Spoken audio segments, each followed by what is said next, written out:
कस्तूरी कुंडल बसे मृग ढूंढे बनमाई, ऐसे घट घट राम हैं दुनिया जाने नाई। अब उसमें राजनीति किसको नजर आती है कि भाई भाई को मारकर गद्दी पे बैठा, बेटा बाप को मारकर गद्दी पे बैठा।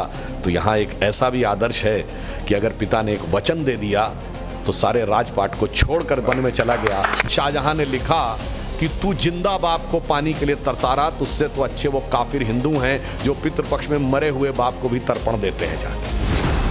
इंडोनेशिया से लेके हॉन्डुरास तक कर सकते जगती सौरभ में, हिंदू तन मन हिंदू जीवन, रग रग हिंदू मेरा मन। नमस्कार, बहुत स्वागत आप सभी का न्यूज़ की पाठशाला में। और आज हम पाठशाला में प्रभु श्री राम पर एक चैप्टर लेकर आए हैं और उसकी बड़ी वजह सबको पता है कि देश इस वक्त राममय हो रखा है। जय श्री राम की गूंज है, राम राम की गूंज है। लेकिन हर किसी के लिए राम जो हैं, और प्रभु श्री राम की खासियत ही यही है कि सब अपने अपने हिसाब से प्रभु श्री राम को देखते हैं, उनको आत्मसात करते हैं, मानते हैं, लेकर चलते हैं। लेकिन प्रभु राम को लेकर जो बातें हैं, जो कही जाती हैं, विरोधी कहते हैं, पक्ष के लोग कहते हैं, उसको समझना, प्रभु श्री राम को समझना, राम के राज्य को समझना और इस वक्त जो देश में माहौल है इसको समझना है। तो आज हमारे साथ गेस्ट लेक्चरर के तौर पर सुधांशु त्रिवेदी जी जुड़ रहे हैं, जिन्होंने राम पर बहुत रिसर्च की है और वो जो बोलते हैं वो सब सुनना चाहते हैं। बहुत बहुत स्वागत आपका।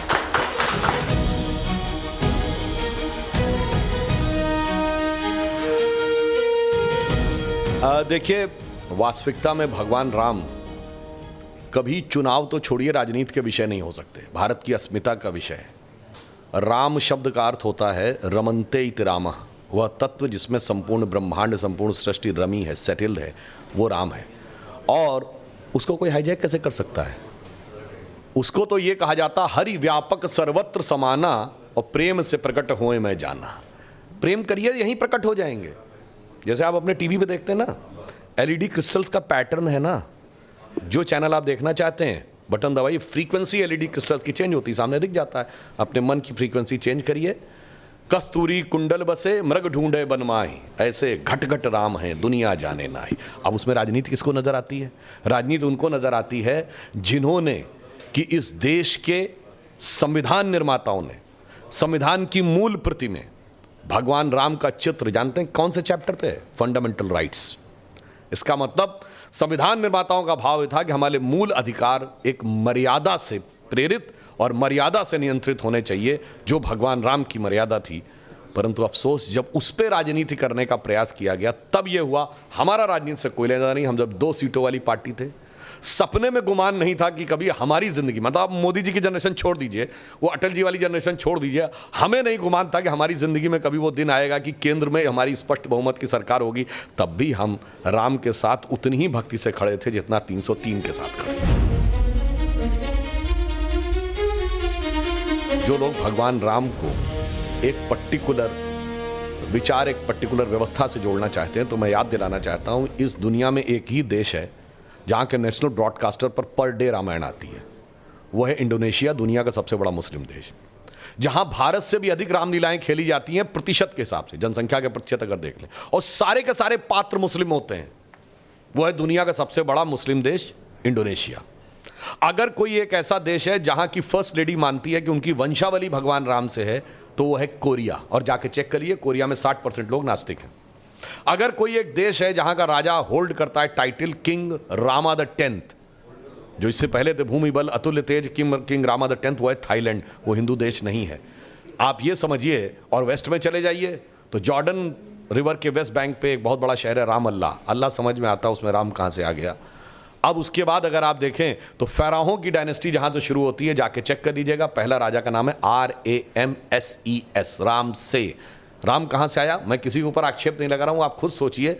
और सुमेई प्रोविंस है जो इराक और टर्की के बीच में, कुर्दिस्तान के इलाके में, उसमें एक गुफा में एक चित्र मिला है जिसमें एक भारतीय राजा मुकुट और धोती पहने हुए और ऐसे हाथ में बाण लेके खड़े हैं, धनुष लेके, और सामने एक बंदर घुटने के बल यूं बैठा हुआ। तो बताने की जरूरत नहीं कि वो कौन है। और हॉन्डुरास में जाके चेक करिए, मंकी गॉड। हॉन्डुरास कहाँ है? लैटिन अमेरिका में। तो पूरब से लेके पश्चिम तक अगर आप देखें तो मुझे इस पे जिन लोगों को फिर भी लगता है कि ये हिंदू हैं और उस कारण से उन्हें आपत्ति है, तो मुझे अटल जी की कविता की वो पंक्ति याद आती है कि मैं अखिल विश्व का गुरु महान, देता विद्या का अमर दान, मैंने दिखलाया मुक्ति मार्ग, मैंने सिखलाया ब्रह्म ज्ञान, मेरे वेदों का ज्ञान अमर, मेरे वेदों की ज्योति प्रखर, मानव के मन का अंधकार क्या कभी सामने सका ठहर। अब आगे समझिए, मेरे स्वर नभ में गहर गहर, सागर के जल में छहर छहर, इस कोने से उस कोने तक, इंडोनेशिया से लेके होंडुरास तक कर सकते जगती सौरभ में, हिंदू तन मन हिंदू जीवन, रग रग हिंदू मेरा परि। वाह। लेकिन सर थोड़ी देर पॉलिटिक्स अगर साइड भी रख दे, और वैसे एक और भी बात बता दूं, कई बार दर्शकों और उनके लिए, इंडोनेशिया वर्ड का मीनिंग जानते क्या होता है? नीजिया वर्ड एक ग्रीक वर्ड है जिसका मतलब होता है द्वीप। इंडो मतलब इंडियन, भारतीय द्वीप। और बहुत से लोगों को शायद ना पता हो कि इंडोनेशिया की कैपिटल का नाम जानते क्या है? जकार्ता। इसका ओरिजिनल नाम क्या है? जयकर्ता। प्राचीन इंडोनेशिया में 2 प्रोविंसेस होते थे, जयकर्ता और योगकर्ता। आज भी जाके चेक कर लीजिएगा कि जकार्ता के जो बगल का प्रोविंस है उसका नाम आज भी योगकर्ता है। तो इससे आप समझ लीजिए कि यह प्रभाव कितना दूर तक था और संपूर्ण विश्व को मार्गदर्शन देने के लिए था। सही बात है। लेकिन अगर पॉलिटिक्स थोड़ी देर के लिए साइड कर दें और सिर्फ प्रभु श्री राम की बात करें, बीजेपी के राम और जो इस देश के लिए राम है, वो राम क्या अलग हैं? और राम वास्तविकता में किस तरह के हैं, कौन हैं, क्या हैं? देखिए, राम को आप बीजेपी के राम क्यों, सवाल ही नहीं उठता कहने का। अरे राजनीतिक दल से क्या मतलब? राम तो वो हैं जिनके लिए कहा गया है कि जासु अंश उपजय गुण खानी, अगणित उमा रमा ब्रह्माणी। अगणित ब्रह्मा विष्णु महेश जिसमें उत्पन्न होते रहते हैं, जिसे आज की डेट में आप कहते हैं ना कि परपीचुअल creation and destruction of universe चलता रहता है, वो ब्रह्म है भगवान। तो उसका तो एक सृष्टि से मतलब नहीं है, एक देश और पार्टी से क्या मतलब, मगर उसको देखने के लिए दृष्टि चाहिए, उसको समझने के लिए दृष्टि चाहिए। जैसे गैलेक्सीज को देखने के लिए टेलीस्कोप चाहिए, ग्रहों को देखने के लिए, गैलेक्सीज को देखने के लिए कौन सा चाहिए? हब्बल टेलीस्कोप चाहिए। अब जेम्स वेब टेलीस्कोप आया है। जब जेम्स वेब टेलीस्कोप जानते क्या है? सैटेलाइट्स में लगे हुए हैं डिफरेंट कॉर्नर्स के ऊपर, विराट स्तर तक पहुंचिए तो राम क्या है सब समझ में आ जाएगा। किसी को कुछ समझाने की जरूरत नहीं पड़ेगी, क्योंकि मगर वो कैसे समझ में आता है? सोई जानहि जेहि देव जनाई। भगवान जिसको जनाना चाहते हैं वही जान पाता है, और जब जान जाता है तो क्या होता है? पहली लाइन है, सोई जानहि जेहि देव जनाई, जानहि तुम ही हुई जाई। जैसे ही आपको जान जाता है तो वो ब्रह्म में लीन हो जाता है। तो उस प्रकार से वो उस विराट चीज को कहाँ पार्टी और चुनाव और ये सब चीजों से नहीं, बहुत लोग, जैसे अभी मैंने देखा सोशल मीडिया पे एक नया नैरेटिव चल रहा है कि जय श्री राम में सब कुछ है, बस राम नहीं है। देखिए, इसके लिए जानते क्या कहा गया है कि जाकी रही भावना जैसी, प्रभु मूरत देखी तिन तैसी। जिसके मन में ही राम नहीं है उसको सामने राम क्या दिखेंगे? मैंने क्या कहा? हरि व्यापक सर्वत्र समाना, प्रेम ते प्रकट हुए मैं जाना। अब भाई जब आपके पास प्रेम ही नहीं है तो प्रभु आपको कैसे दिखेंगे? अब इसके लिए मैं एक और भी बात बता दें, संस्कृत का एक श्लोक है, यस्य नास्ति स्वयं प्रज्ञा, जिसके पास अपनी प्रज्ञा ना हो, अपनी बुद्धि खो गई हो, शास्त्रम तस्य करोति किम, कितनी बढ़िया बढ़िया पुस्तकें उसको दिखा दीजिए, कुछ नहीं समझ पाएगा। लोचनाभ्याम विहीनस्य, यानी आंखें या तो हो नहीं या बंद हो, दर्पणम किम करिष्यति, दर्पण दिखाइए नहीं समझ में आएगा। तो मेरे भाई, तुरी गठरी में लागा चोर मुसाफिर, मन की आंखें खोल, मन की आंखें खोल तो राम दिखेंगे।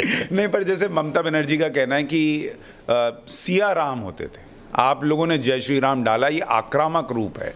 या जैसे मैंने कई बार बीच में देखा, लोग ये भी कहते हैं कि हनुमान जी की आजकल एक फोटो लगती है, थोड़ी आक्रामक दिखते हैं। आप लोग राम हनुमान सबको आक्रामक, थोड़ा हिंसक दिखा। नहीं, देखिए, उन लोगों को वो लगता है जो शांति के कबूतर उड़ाते उड़ाते उन्होंने भारत के हाथों के तोते उड़वा दिए थे अपने ज़माने में। इन लोगों को भगवान राम और हनुमान जी में नहीं, इनको तो संसद भवन के ऊपर लगे शेर भी आक्रामक नजर आ रहे थे। याद है, सुप्रीम कोर्ट चले गए थे क्योंकि इनको शेर भी बिल्ली जैसे चाहिए, भीगी बिल्ली जैसे। जैसा कि 2014 से पहले अटल जी का दौर छोड़ दें तो 67 साल में लगभग 60 साल भारत रहा। भैया, मोहल्ले की लड़ाई से लेके और दुनिया की लड़ाई तक हमेशा कमज़ोर और छोटा कहता है कि बड़ा और ताकतवर हमें सता रहा है। यहाँ हम बड़े और ताकतवर हो कहते थे कि बगल वाला मुल्क कमज़ोर है, छोटा है और हमें सता रहा है। तो इनको वैसे वाले शेर चाहिए थे। परंतु अगर उनको लगता भी है तो मैं कहना चाहता हूँ, बहुत दिन हम लोग सुन लिए, ठुमुक चलत रामचंद्र बाजत पैजनिया, सुंदर मधुर स्वरूप है बाल भगवान का। तो अब जरूरत पड़ने पे तो वो भी रूप दिखना चाहिए कि धमक चलत रामचंद्र हालत लंकनिया। नहीं, और जो लोग प्रभु श्री राम में अगर उनको लगता है कि जय श्री राम का नारा लगाना कम्युनल बनाता है, तो भाई प्रभु श्री राम के भजन तो गांधी जी भी गाते थे। तो अब आपको गांधी जी में भी अगर कम्युनलिज्म दिखता है तो उसका कुछ नहीं किया जा सकता।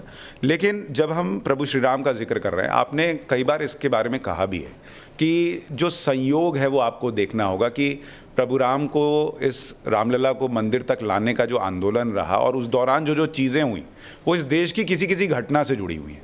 क्या ये संयोग है वाकई में? देखिए, मगर संयोग है पर देखने के लिए दृष्टि चाहिए। जैसे टेलीस्कोप चाहिए प्लेनेटरी मूवमेंट को देखने के लिए। आपको क्या चश्मे से नहीं दिख रहा है तो भैया अपना चश्मा उतारो, फिर देखो यारो दुनिया नई है, चेहरा पुराना। अब मैं आपको संयोग बताता हूँ। जब जब भारत के इतिहास ने करवट ली, सबसे पहला 1857 प्रथम स्वतंत्रता संग्राम, और जो पहला ऑफिशियल डॉक्यूमेंट है, चूंकि ब्रिटिश कंट्रोल हो गया था अवध के ऊपर, लखनऊ और पूरे फैजाबाद एरिया पे, तो उसके बाद से तो बिल्कुल सारे legal documents as it is available हैं। मुगल काल के पार्ट्स में अवेलेबल हैं, उसके बाद सीक्वेंस अवेलेबल। पहले एफआईआर दर्ज होती है नवंबर 1858 में। फैजाबाद का थानेदार लिखता है कि करीब 25 या 50 निहंग सिख आ गए हैं और उन्होंने कहाँ कब्जा कर लिया है। उस एफआईआर में लिखा मस्जिद जन्म स्थान। भाई मस्जिद ही समझ में आता है, ये जन्म स्थान किसका था, और उन्होंने उसमें यज्ञ हवन किया है और मस्जिद जन्म स्थान के सारी दीवारों पर राम राम राम लिख दिया है। उसने लिखा है फौज ज़्यादा भेजिए, इन लोगों का मुकाबला, तलवार लिए इतने लोगों का मुकाबला हम अपने सिपाहियों से नहीं कर सकते। That was the first turning point. Then freedom movement शुरू होता है। फ्रीडम मूवमेंट का सबसे बड़ा टर्निंग पॉइंट कब आया? 1937 प्रोविंशियल असेंबलीज इलेक्शन, जब अंग्रेजों ने मान लिया कि स्टेट्स में आपकी गवर्नमेंट रह सकती है, सेंटर में हमारी रहेगी, जिसमें कांग्रेस की सरकारें चुन के आई। 1936 में एक भीषण संघर्ष होता है और उसके बाद ब्रिटिश सरकार ये निर्णय लेती है कि वहां पर नमाज पढ़ना बंद। एक स्टेप आगे आए, आज़ादी मिली 47 में। 26 नवंबर 1949 को संविधान लिख के तैयार होता है और 22-23 दिसंबर 1949 की रात को वहां पर श्री रामलला प्रकट होते हैं और कोर्ट की परमिशन के बाद, भले ही ताले में बंद करके, मगर पूजा अर्चना की परमिशन दे दी जाती। एक स्टेप मामला आगे बढ़ गया। ठीक, उसके बाद आइए 1986 में ताला खुलता है। बहुत से बच्चों को नहीं लगेगा, कुछ लगेगा कि ये क्या बात हो रही है, पर इंडिया की ओपननेस की शुरुआत उस जमाने में हुई थी। ये गैट WTO में बदलने की शुरुआत अगर उरुग्वे राउंड ऑफ टॉक्स 1986 में शुरू हुई थी, that eventually converted into WTO इन 95। अब आइए राम मंदिर का आंदोलन प्रखरता से शुरू होता है 1990 से 92। इसी दौर में भारत की पॉलिटिक्स चेंज होती है, यूनिपोलर से बाइपोलर होती है। इसी दौर में अगर आप देखें, विवादित ढांचा भी टूटता है और अर्थव्यवस्था का पुराना नेहरूवियन मॉडल भी ध्वस्त होता है। एक नई अर्थव्यवस्था उभर के सामने आती है। PV नरसिम्हा राव जी प्रधानमंत्री थे और राम मंदिर का भी एक नया स्वरूप आता है, भले ही वो छप्पर के अंदर थे। अगला बड़ा पड़ाव आया राम मंदिर के लिए, जब इन लोगों ने जानते क्या किया था? जब खुदाई में 1976 में खंबे निकल आए थे तो लेफ्टिस्ट हिस्टोरियंस के प्रभाव में इंदिरा गांधी की सरकार ने रुकवा दिए थे। बात के मोहम्मद ने कही है, जो ज्वाइंट डायरेक्टर के रूप में उस आर्कियोलॉजिकल एक्सकेवेशन का नेतृत्व कर रहे थे। फिर कोर्ट से रोक लगवा दी कि खुदाई नहीं हो सकती। अब खुदाई पे रोक थी, मगर तब तक रडार मैपिंग की टेक्निक आ गई सन 2000 में। तो भाई ऑपरेशन पे रोक था, अल्ट्रासाउंड पे तो रोक नहीं था। वो रडार मैपिंग में की रिपोर्ट सरकार ने की और कोर्ट के सामने रख दी। कोर्ट ने कह दिया ठीक है खुदाई की जाए। 2003 में नीचे 8-10 खंबे निकले, स्ट्रक्चर दिख गया। और 2003 ही वो वर्ष है जब इंडिया करंट अकाउंट सरप्लस हुआ। 2003-04 के ही चौथे क्वार्टर में हम एक बार 10% की रेट को तय करिए। 2003-04 ही वो वर्ष है जब भारत का, जब बाबरी ढांचा था तो फॉरेन एक्सचेंज जब 1 बिलियन के नीचे था। 2003 में 100 बिलियन हुआ। अब आप आइए 2019 में जजमेंट आया, अब राम मंदिर बनने जा रहा है। मोदी जी के नेतृत्व में स्पष्ट बहुमत की सरकार दूसरी बार। उत्तर प्रदेश में पहले 325 सीटों की सरकार, अब 255 की सीटों की सरकार। अब फॉरेन एक्सचेंज दर कितना है? 600 बिलियन। अब हम क्या हैं?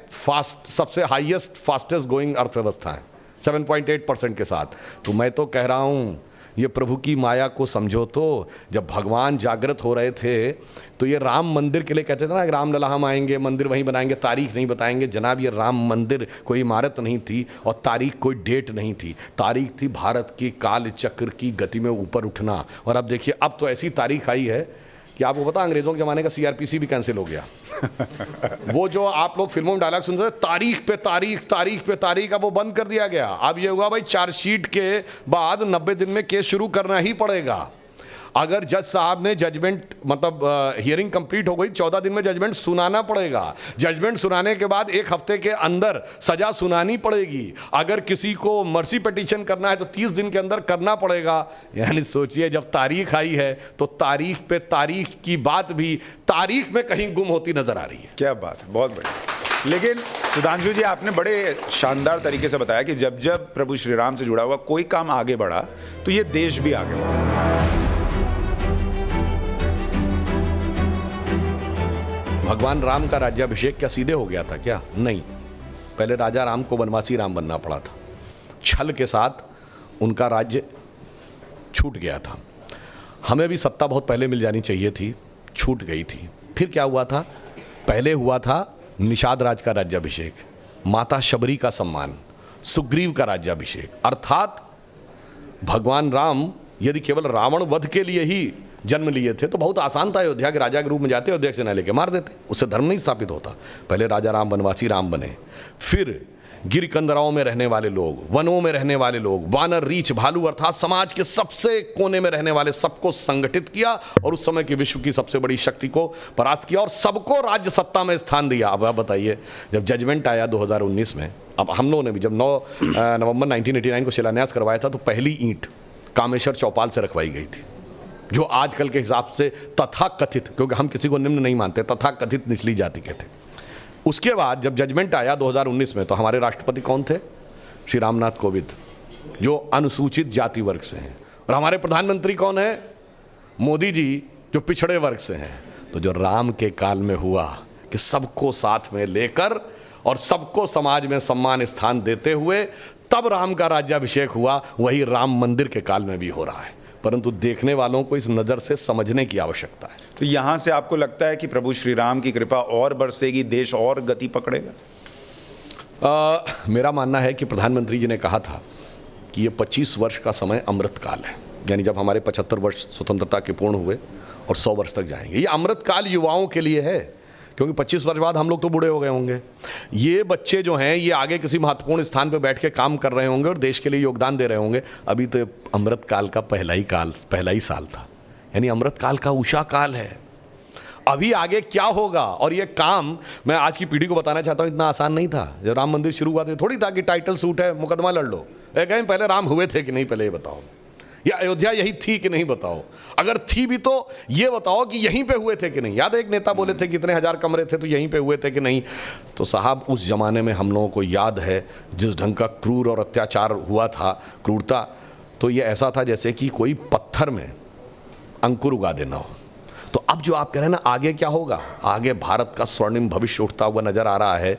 तो मुझे अटल बिहारी वाजपेयी जी की वह पंक्ति याद आती है कि राम मंदिर निर्माण करके हमने ऐसा काम किया है जैसे मान लो टूटे हुए तारों से बासंती स्वर निकाल दिए हो। तो वो कविता की पंक्ति याद है आपको? टूटे हुए तारों से फूटे बासंती स्वर, पत्थर की छाती में उग आया नव अंकुर, झरे सब पीले पात, कोयल की कुहुक रात, प्राची में, प्राची कहते हैं पूर्व दिशा को, प्राची में अरुणिमा की रेख देख पाता हूँ, गीत नया गाता हूँ, गीत नया गाता हूँ। तो भारतीय राष्ट्र और समाज एक नए गीत के साथ प्रस्थान करना चाहिए। पर सुधांशु जी, एक बात ये भी है, आपने कहा कि राम मंदिर का जो ये आंदोलन है उस दौरान बहुत क्रूरता हुई है और भाई प्रभु श्री राम काल्पनिक पात्र हैं, ये भी कह दिया गया।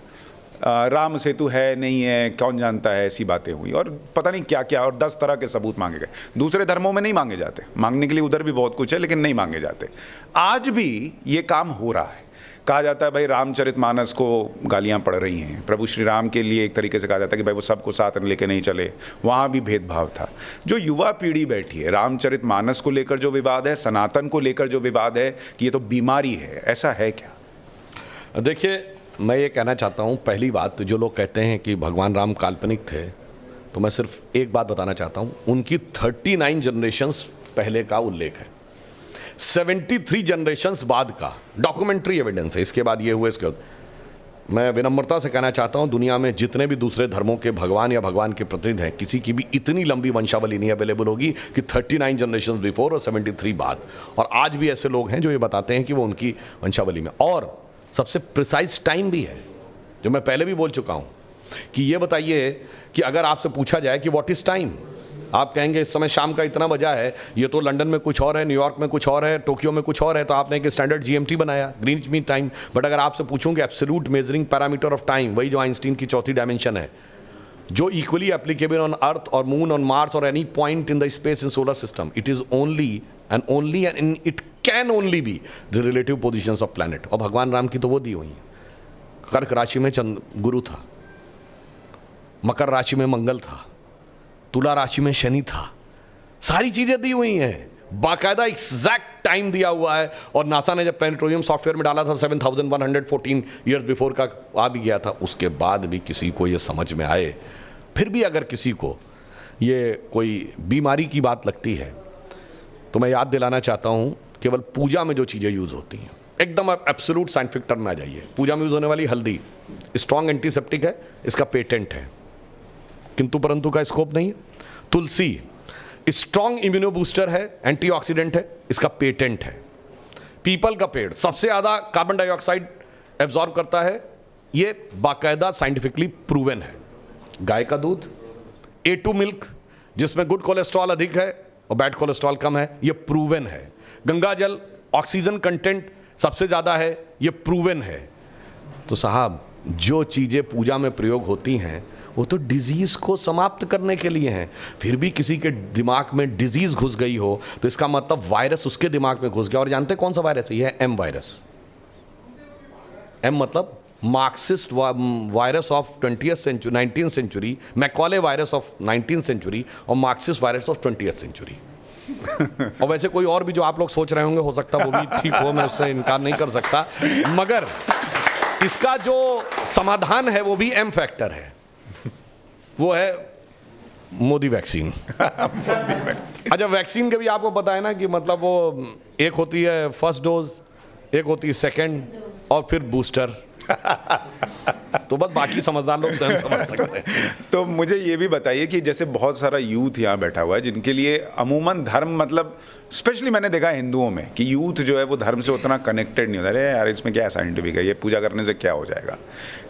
क्या प्रभु श्री राम का जो रूप हम देखते हैं आध्यात्मिक तौर पर, यूथ के लिए साइंटिफिक रूप या उसमें जो जुड़ी हुई चीज़ें हैं, वो आप बता सकते हैं? देखिए, एक बहुत बड़ी समस्या है। हमने कहा ना, मैकॉले और मार्क्स का ये षड्यंत्र हुआ कि हमारे यूथ में सब जो चीज़ें थोड़ी बहुत भी कोर्स में, सिलेबस में रह गई, सब हटा दी गई।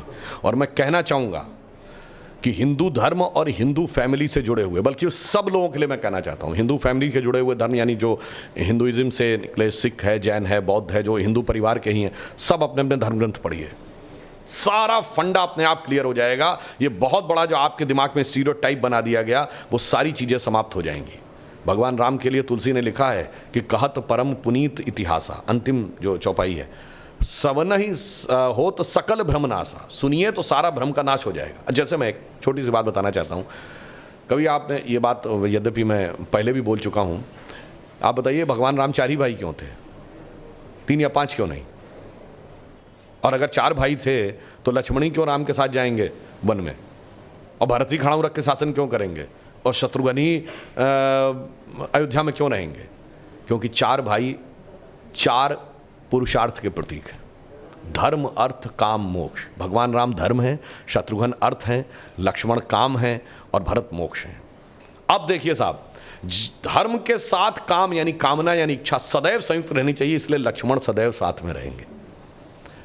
भरत मोक्ष के प्रतीक हैं तो खड़ाऊ रख के, यानी धर्म के किसी प्रतीक को रख के तपस्या करेंगे, मोक्ष प्राप्त होगा। और शत्रुघ्न अर्थ के प्रतीक हैं तो इसलिए वो राजधानी में ही रहेंगे, अर्थ कभी छोड़ के नहीं जा सकता। इसीलिए आप देखिए, कहा तो जाता राम लक्ष्मण की जोड़ी, मगर तुलसी बाबा ने लिखा हनुमान चालीसा में कि रघुपति कीनी बहुत बड़ाई, तुम मम प्रिय भरत ही संभाई। क्यों? देखिए, कामना को तो धर्म सबसे प्रिय होना चाहिए, लक्ष्मण को राम प्रिय होने चाहिए, धर्म को मोक्ष। और फिर मैं एक और बात बताऊं, जो लोग कहते हैं ना राजा दशरथ के 3 रानियां क्यों थी, क्यों? इसमें 2 ही जुड़वा भाई हैं। कौन? लक्ष्मण और शत्रुघ्न। एक कामना, एक अर्थ, यानी इच्छा और पूर्ति, तो जुड़वा भाई हैं। और 3 क्यों होना जरूरी था? ये चारों चीजें एक ही स्रोत से नहीं आ सकती। धर्म सतोगुण से आएगा, तो कौशल्या जी सतोगुण का प्रतीक हैं, तो राम की मां है। अर्थ और काम रजोगुण से आएगा, तो सुमित्रा जी रजोगुण का प्रतीक हैं, तो उनसे काम और अर्थ उत्पन्न होगा। और केकई तमोगुण की प्रतीक है, मोक्ष प्राप्त करने के लिए तमोगुण के पार जाना पड़ेगा। इसलिए महाराज दशरथ की 3 ही रानियां हैं, 2 या 4 नहीं। और फिर यहाँ पे मैं ये भी कह दूं, मतलब इसको कोई अन्यथा न ले, मैं मतलब ये नहीं कह रहा हूं, इसमें सबसे सुंदर कौन था? केकई।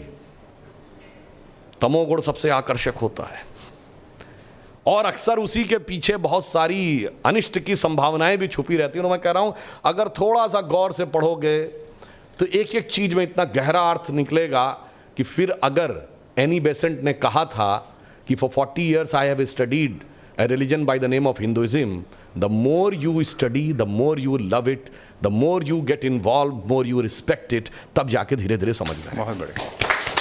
ऐसा वैसे लग नहीं रहा कि हम किसी सांसद को सुन रहे हैं, ऐसा लग रहा है धर्मगुरु को ही सुन रहे हैं, और जो आप दृष्टि रखते हैं वो सबके पास नहीं होती, इसलिए हमें लगा कि आपके जरिए। वैसे हम राजनीतिक भी बात बताते हैं। ये देश जिसको आप धर्मनिरपेक्ष कहते हैं, देश धर्मनिरपेक्ष नहीं है, ये धर्म प्राण देश है। क्योंकि इस संसद की लोकसभा स्पीकर के पीछे की जो पीठ है, उसके पीछे लिखा हुआ है धर्म चक्र प्रवर्तना है। ये पूरी संसद धर्म चक्र प्रवर्तन के लिए है। अशोक का जो चक्र है हमारे राष्ट्रीय ध्वज में, वो धम्म चक्र है, वो धर्म का चक्र है। हमारे सुप्रीम कोर्ट के एमएलएम में लिखा यतो धर्मस ततो जया।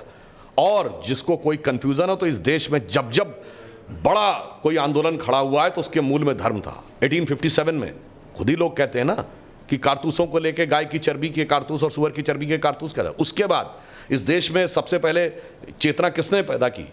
लोकमान्य तिलक ने गणपति जयंती के द्वारा। जो आज गणपति जयंती मनाई जाती है, यानी धार्मिक आधार के ऊपर उन्होंने लिया। फिर महात्मा गांधी ने कहां से पिकअप किया? राम राज्य के विचार के साथ। और उसके बाद अगर आप देखें, देश का धर्म के आधार पर विभाजन हुआ। और उसके बाद अगर सबसे बड़ा आंदोलन हुआ तो गोरक्षा आंदोलन 1967 में। उसके बाद सबसे बड़ा आंदोलन जिसने कि भारत की राजनीति की धारा बदल दी, राम जन्मभूमि का आंदोलन। तो मेरे भाई, ये धर्मनिरपेक्ष नहीं, धर्म प्राण देश है। परंतु धर्म की दृष्टि देखने के लिए भी कम से कम उस ढंग की दृष्टि भी होनी चाहिए।